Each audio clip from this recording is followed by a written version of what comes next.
Very good evening दोस्तों, once again welcome back to my channel. My previous video was regarding the FCAT examinations. जो बच्चे एफकेट की तैयारी करना चाहते हैं या जो कर रहे हैं, बिकॉज इसकी लास्ट डेट ऑलरेडी 31 दिसंबर 2021 है, तो जिन बच्चों ने करना होगा ऑलमोस्ट उन्होंने फॉर्म भर दिया होगा। बट मैं अपने इस वीडियो में सिर्फ एनडीए की चर्चा करूंगा। NDA is a national defence academy examination. This examination is conducted by UPSC. ये एग्ज़ाम यूपीएससी द्वारा कंडक्ट किया जाता है। साल में 2 बार ये एग्ज़ाम होता है, एनडीए 1 एंड एनडीए 2। तो दोस्तों, एग्ज़ाम का क्या क्या प्रोसीजर है और क्या क्या अमेंडमेंट्स आई हैं।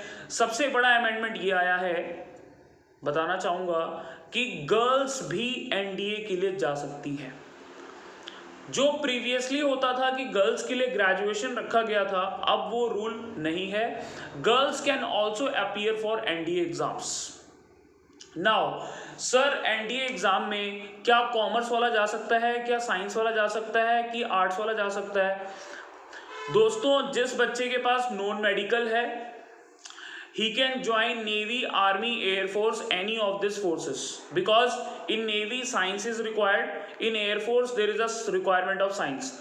Those who don't have non-medical can go only in Army, otherwise they don't have option of Navy and Air Force.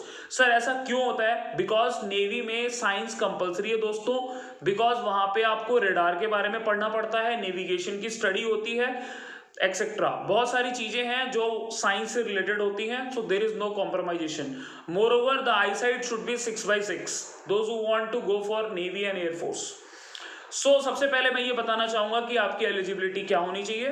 तो unmarried male and female candidates unmarried होने चाहिए, सबसे पहली बात, और not earlier than 2 July 2003 and not later of 1 July 2006 are eligible for this exam.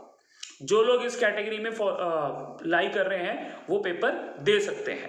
Now NDA में last submission date क्या है बताना चाहूंगा। The last date for submission and withdrawal of application, the online application can be filled up to the 11 January 2022 till 6 PM, यानी कि 1800 hours तक आप भर सकते हैं। उसके बाद तो online application can be withdrawn 18 जनवरी से लेके 24 जनवरी तक, अगेन इट इज 1800 आवर्स। तो मैं आपसे यही कहूंगा कि लास्ट डेट का वेट ना करें, जल्द से जल्द अपना फॉर्म फिलअप कर दें। उसके बाद रही बात वैकेंसी की, तो मैं आपको बताना चाहूंगा किस किस में कितनी वैकेंसीज हैं। The approximate number of vacancies to be filled on the result of examinations.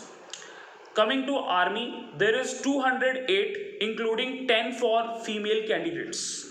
10 female candidates के लिए रखा गया है आर्मी के केस में। नेवी में 42 है including 3 for female candidates. Air force flying 92 including 2 for female candidates. Ground entry 18 including 2 for female candidates. Then you have ground duties non technical 10 including 2 for female candidates.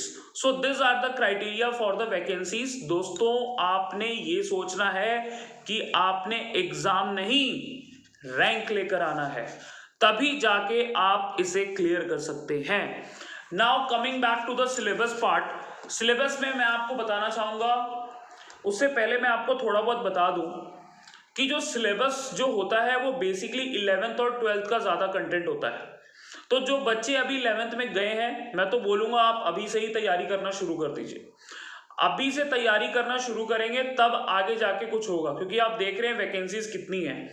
Last year 2021 में 4.5 से लेके 5 लाख तक लोगों ने paper दिया था, और आपको ये लगा के चलिए कि हार्डली जो कट ऑफ आती है वो बहुत अराउंड 353, 354 इस तरीके से कट ऑफ आ जाती है। पेपर ए की बात कर रहा हूं मैं। So now I will talk about the syllabus content. तो सिलेबस में सबसे पहली बात है, मैथ्स की बात करूंगा। मैथ्स में आपके 300 मार्क्स का क्वेश्चन होता है, 120 क्वेश्चंस आते हैं। जनरल एबिलिटी टेस्ट होती है जिसमें आपके 150 क्वेश्चंस आते हैं 600 मार्क्स के। So the total is 900 marks, 600 + 300 it is 900। The time given for both of this is maths के लिए और जनरल एबिलिटी टेस्ट में मैथ्स के लिए 2.5 घंटे मिलते हैं, जनरल एबिलिटी टेस्ट के लिए भी 2.5 घंटे मिलते हैं दोस्तों। अब मैं बताना चाहूंगा कि मैथ्स में क्या क्या आता है, क्योंकि मैथ्स आपका पेपर ए हो गया और पेपर बी हो गया आपका जनरल एबिलिटी टेस्ट 900 मार्क्स का दोनों। बाकी 900 जो होते हैं वो आपके एसएसबी के होते हैं, यानी कि टोटल 1800 मार्क्स का आपका पेपर होता है। अपने दिमाग में ये बात बिठा के चलें। मैथ्स में सबसे पहले आपका आता है algebra, then you have matrix and determinants दोस्तों, देन यू हैव ट्रिग्नोमेट्री, उसके बाद एनालिटिकल ज्योमेट्री या 3 डायमेंशनल्स, कैलकुलस आती है दोस्तों, डिफरेंशिएशन आती है जो आप 12th क्लास में पढ़ते हैं, वेक्टर ऑफ एलजेब्रा आता है, स्टैटिस्टिक्स एंड प्रोबेबिलिटी आती है। ये हो गया आपका मैथ्स का सिलेबस, पेपर ए आपका जो हो गया that is of maths. Now coming to general ability test, that is सबसे पहले मैं इंग्लिश के बारे में बात करना चाहूंगा। 50 क्वेश्चन दोस्तों 200 नंबर के, जिसमें ग्रामर आती है, वोकैबुलरी आती है, कॉम्प्रीहेंशन आता है, कोहेंशंस आता है, सेंटेंसेस आते हैं, एरर्स आते हैं, एक्सेट्रा। ग्रामर आपका बहुत स्ट्रांग होना चाहिए इंग्लिश का। Now coming back to the part B, that is a general knowledge. General knowledge में दोस्तों क्या क्या चीजें आती हैं आपकी, आपका physics, chemistry, general science, social studies, geography, current events, ये सारी चीजें हो गई। फिजिक्स में आप मान के चलिए 11th और 12th क्लास की जो फिजिक्स है ना, मोस्टली उसी में से सवाल ज़्यादा आते हैं। जब आप 11th क्लास में नॉन मेडिकल में जाते हैं तो सबसे पहला लाइन टीचर क्या बोलता है क्लास में, टीचर ये बात बोल के चलता है कि आप चाहे आईआईटी की तैयारी कर लें, चाहे आप AEEE की तैयारी कर लें दोस्तों, 75% ऑफ कंटेंट जो होता है ना वो 11th क्लास का ही आता है। चाहे आप किसी भी कॉम्पिटिटिव एग्जाम में बैठ जाए। अगर मैं कॉमर्स स्ट्रीम की भी बात करूं, कॉमर्स स्ट्रीम में जो बच्चे अकाउंट्स वगैरह पढ़ते हैं और अगर वो CA या CS के एंट्रेंस के लिए जाते हैं, 75 मार्क्स में जो अकाउंट्स का जो सिलेबस होता है ना वही सारा कुछ आता है। तो 11th class is the very important class for the competitive point of view. ये बात आप अपने दिमाग में बिठा के चलिए। कोई बच्चा ये ना सोचे कि 11th में हम तो ऐसे ही पास हो जाएंगे क्योंकि स्कूल में एग्जाम है, 12th में पढ़ लेंगे क्योंकि बोर्ड है, वहां पे थोड़ा टेंशन होगा। नो, जिस बच्चे को कंपटीशन निकालना है उसको 11th क्लास बहुत ध्यान से पढ़ना पड़ेगा, नहीं तो 12th के बाद आप भटकेंगे। आप 11th क्लास में जाएंगे, आपको साइंस के बेसिक्स ही नहीं पता होंगे, मोशन वेलोसिटी की नॉलेज ही नहीं होगी, टीचर आपको कहेगा आप 9th क्लास में चले जाइए। बिकॉज 11th क्लास में ये मान के चला जाता है, क्योंकि 11th की जो मैक्सिमम साइंस है it is connected with the 9th class. 9th class का जो साइंस है वो 11th क्लास से थोड़ा बहुत कनेक्टेड है और वो थोड़ा डिटेल्ड है, और वही चीज कंपटीशन में उठ के आती है। तो लोगों को लगता है यार चलो हम पास हो जाएंगे, हम ये कर लेंगे, बट ऐसा कुछ भी नहीं है दोस्तों। सारी क्लास अपने आप में इंपॉर्टेंट है। 12th क्लास में आपके नंबर नहीं आएंगे, आपकी एलिजिबिलिटी नहीं होगी किसी भी कॉम्पिटिटिव एग्जाम में, तो आपको एनी हाउ पढ़ना ही पड़ेगा, देयर इज नो चॉइस। और कैरियर बनाने के लिए there is no shortcuts in life. रोज का मेहनत, रोज की रेगुलरिटी मस्ट है। Now coming back to the physics part, physics में बताना चाहूंगा physical properties, states of matter, weight, volume, density, specific, gravity के बारे में क्वेश्चन आ सकता है, आर्किमिडीज के बारे में आ सकता है, motion, velocity, acceleration, Newton's law of motion के बारे में आ सकता है, rectilinear propagation of light, musical instrument, reflections, refraction, natural and artificial magnets, electric current, simple pulley, etcetera. दोस्तों ये बहुत ही इंपॉर्टेंट है, आप इसे अच्छे तरीके से तैयार करें।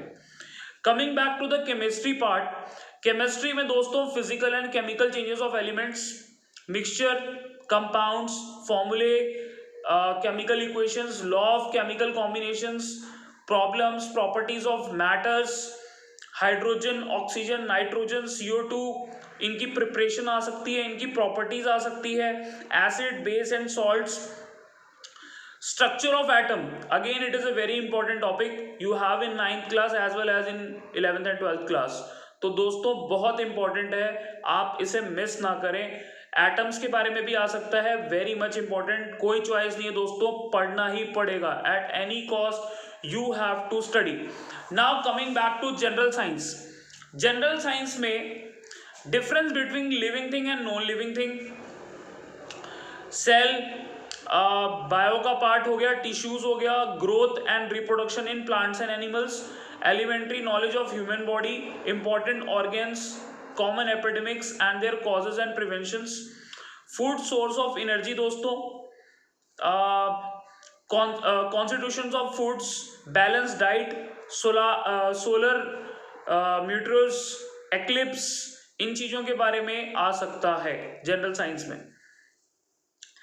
हिस्ट्री की बात करें दोस्तों, सबसे पहला board survey of Indian history with emphasis culture and civilisations, freedom movement in India, elementary knowledge of 5-year plan in India, उसके बाद Panchayati Raj, cooperatives and community, national integration and welfare state, basis of Mahatma Gandhi, war of American independence, French revolution दोस्तों, industrial revolutions, Russian revolutions, impact of science and technology, again you have democracy, socialism, communism, role of India in present world, role of India in present world, it's an very important topic, आप पढ़ लें इसे। Geography में दोस्तों, earth, its shapes and size, latitude and longitude, international date and time, movement of earth on its effect, earthquake and volcanoes, ocean current, tides, high tide, low tide, obviously बात है, बहुत important है, जो बच्चे navy वगैरह में जाएंगे tides की नॉलेज मस्ट है। Atmosphere and compositions, temperature and atmosphere, condensation and precipitations, type of climates, important seas, sea routes, industrial activities. दोस्तों ये आपका हो गया syllabus for NDA examinations. Now अब मैं आपको ये बताना चाहूंगा कि जो एनडीए 1 की कट ऑफ थी 2021 की, जिसमें 4.5 लोगों की एप्लीकेशन आई थी, उसकी कट ऑफ मैं आपको बताना चाहूंगा। फर्स्ट कट जो आई थी that was 343 cut off, 343 cut off आई थी फर्स्ट वाले पेपर में जो आपका 900 का है, एंड सेकंड वाले में आई थी आपकी 355। सो दोस्तों आप देख लीजिए कि कितना कंपटीशन है यहाँ पे। It means that you have to score 25% of marks in each paper, there is no choice. So मेरे कहने का मतलब ये है कि यहाँ पे आपको प्रॉपर प्लानिंग करनी होगी, प्रॉपर एक रूटीन वर्क बनाना पड़ेगा कि हाँ हमें करना है, पेपर देना है और पेपर क्लियर करना है। डोंट थिंक दैट कि हाँ हमारे पास अटेम्प्ट है, हम अटेम्प्ट पे अटेम्प्ट देंगे। जिस बच्चे ने क्लियर करना है, अब मैं बताता हूँ होता क्या है। जब आप किसी भी एग्जाम में बैठते हैं तो बहुत सारा सिलेबस है, जैसे कि मैं अभी पढ़ पा रहा हूँ, देयर आर बहुत सारा सिलेबस है।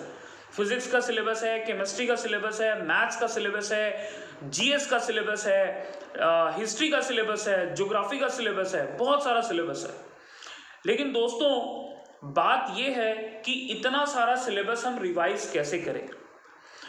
रिवीजन करने का एक ही तरीका है कि अगर आपने रेगुलरिटी के साथ अपने आप को बैठ के टेस्ट दिया होगा, उस बच्चे को एग्जाम हॉल में कोई भी प्रॉब्लम नहीं होगा। आप जिस दिन एग्जाम हॉल में बैठे हैं आपको ये फील नहीं होना चाहिए कि आज आपका एग्जाम है, क्योंकि आपने पहले इतनी प्रैक्टिस कर रखी है कि आपको कोई फर्क ही नहीं पड़ता है। जब तक आपका माइंड स्टेटस ये नहीं बनेगा आपका पेपर नहीं निकलेगा। और ये एक बहुत अच्छी अपॉर्चुनिटी है आपके लिए एनडीए की, जो कि यूपीएससी निकालता है। साल में 2 बार पेपर होते हैं दोस्तों। मैं तो ये बोलूँगा आपको किसी भी तरीके से आप अपना पेपर क्वालिफाई कर लें, because it's a very easy. I am telling you, you can do it. पहले अपने मन में एक थॉट प्रोसेस लेके आइए कि आप कर सकते हैं। अगर आप ये सोच लें कि यार हो ही नहीं पाएगा, अगली बार कर लेंगे, तो दोस्तों कुछ भी नहीं हो पाएगा। फिर तो आपको हर बार यही लगेगा कि हाँ यार एक और अटेम्प्ट है, एक और ऑप्शन है। आप एक बार सिलेबस, जैसे कि कोई सिलेबस निकाला आपने, मैथ्स का सिलेबस निकाला, फिजिक्स का सिलेबस निकाला, किसी का भी एक सिलेबस निकाला, जैसे जैसे आपका कोई टॉपिक कंप्लीट होता है उस टॉपिक पे टिक करें कि ये टॉपिक हमारा कंप्लीट हो गया, देन नेक्स्ट टॉपिक। इस तरीके से आप अपना सिलेबस वेरी इजीली कंप्लीट कर सकते हैं और आपका कॉन्फिडेंस लेवल जो है ना वो बूस्टअप रहेगा। कॉन्फिडेंस लेवल दोस्तों तब बूस्टअप होगा, मान लीजिए कि आप फिजिक्स का कोई टॉपिक पढ़ रहे हैं, वेलोसिटी पढ़ रहे हैं, मोशन पढ़ रहे हैं, आपको उसके बारे में नॉलेज होना चाहिए। आपको लगेगा हाँ यार मोशन से संबंधित अगर कोई सवाल आएगा तो मैं कर सकता हूँ। सिमिलरली अलजेब्रा से संबंधित मैथ्स में कोई सवाल आएगा मैं कर सकता हूँ। ये कॉन्फिडेंस लेवल आना आपके अंदर मस्ट है। टाइम निकालिए, टाइम दीजिए अपने आप को और निश्चिंत रूप से आपका पेपर क्लियर हो जाएगा। इसमें आपको कुछ अलग से पढ़ने की तो जरूरत है नहीं, बिकॉज जो सिलेबस है वो ऑलरेडी 11th-12th का है, तो आप ऑलरेडी अपने एकेडमिक्स के साथ साथ इसे तैयार कर सकते हैं। राइट दोस्तों, अगर आपको कोई भी क्वेरी हो या किसी भी तरह की जानकारी अगर आपको चाहिए हो तो आप हमें मैसेज कर सकते हैं, टेक्स्ट कर सकते हैं, यूट्यूब पे आप मैसेज कर सकते हैं, हम आपको निश्चित रूप से उसका रिप्लाई देंगे। Till then, thank you and have a good day.